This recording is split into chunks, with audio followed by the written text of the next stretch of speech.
70% of digital transformation initiatives actually fail. That's a lot, 70%. This just illustrates how complicated it is for company to get their transformation right, especially for small and medium businesses with limited resources. Before we go into this topic, we'll have a Q&A session after this presentation, so please just scan the QR code. It's right here. I'll put it again at the end of the presentation, and just write me your question, and then we'll answer those. All right, so today I want to share my personal experience about digital transformation. And I'm going to give you some tips and some tricks about things that you need to do and things that you don't need to do in order to get your transformation right. We're going to start by analyzing the theories of digital transformation. Then we're going to see how those theories actually apply to a real-life business case, namely the company I used to work for, the Rubber Center. And then finally, we're going to analyze how the implementation went, and we're going to draw some conclusion from this topic. But first, why this talk? Well, as I told you, 70% of digital transformation projects fail. And they all have two things in common. A lot of money was wasted, and a lot of time was wasted. And just to illustrate this, let me talk about the Lidl and SAP fiasco. In 2011, Lidl decides to go with SAP for a new ERP software. It was supposed to be the merger of two flourishing German companies. And for 7 years, they worked together. But in 2018, Lidl decides to pull the plug and to go back to their old ERP system. Doing so, Lidl decides to go with a loss of 500 million euros. This just illustrates how bad things can go. But the good news for you guys is that we have a lot of examples of companies that actually succeeded their transformation. So why do some companies succeed at transformation while others fail? Well, companies that succeed understood that to benefit from digital tools, you need two things. First, a good understanding of the IT tools you're going to use. Oh, I fell away apparently. Still not working. Well,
Yay, I'm back, apparently. All right, so I hope you're still with me. So what I was explaining is that there is a golden rule to respect in order to get your transformation right.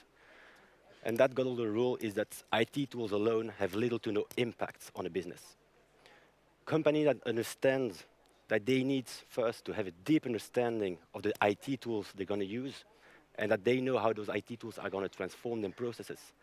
And companies that understand that they will need to adapt their processes to those IT tools are actually going to be the companies that's going to benefit from the digital transformation. But how do digital tools actually transform a business? Well, in three different ways. The first way is that digital tools are going to transform the relationship a company can have with its end clients. Digital tools enable a company to have a direct link between themselves and the end user. So they will be able to communicate directly with the end customer. They're going to be able to have feedback from the customer, and they're going to gather a lot of data about those customers. Here, a good example of a company that used that is Domino's Pizza. Domino's Pizza was the first to develop an app to order pizzas online and to follow up the delivery. Doing so, they transformed the customer experience, and they were able to gather a lot of data about their customer, which they use then to personalize their digital marketing approach. And the result was that in 2018, Domino's Pizza became the first fast food delivery pizza in the business. They overtook the place from Pizza Hut. And not because they were making better products, but just because they were transforming the customer experience. The second way digital tools are going to transform a company, it's by changing its internal processes. IT tools enable company to automate processes, to have information flow from one part of the company to the other part, and also to gather a lot of data about inefficient processes and to transform those. Here, a good example is UPS. UPS developed an algorithm early on to help plan their delivery routes. This algorithm is called Orion. And in 2016 alone, Orion enabled UPS to save 400 million on fuel, while still improving the delivery rates. And then the last way digital tools are going to transform a company is by creating new business models. IT technology enables companies to come up with new services and new products. And here we have a lot of examples. Just think about Facebook, just think about Amazon, just think about Spotify. All those companies use IT tools to come up with new services and new products. And so, how do, not again, still, okay. How do digital tools actually transform a business? Well, by transforming the relationship the company are going to have with the customers, by transforming the internal processes of a company, and by coming up with new business models. But now that we have seen how IT tools transform a company, how are you actually going to implement those transformation within the company? Well, for this, let me talk about the company I used to work for, the Rubber Center, where I did the implementation. So the Rubber Center is a company of 4 employees active on a niche market selling rubber products. And I think I'm gone again. And I'm back again. Nice. So the Rubber Center is a small company of 4 employees working on the rubber market. And to illustrate how they were working, let me talk about the sales process. So a client just comes in, gets at the counter, and orders some products. Well, I'm gone again. All right, and OK.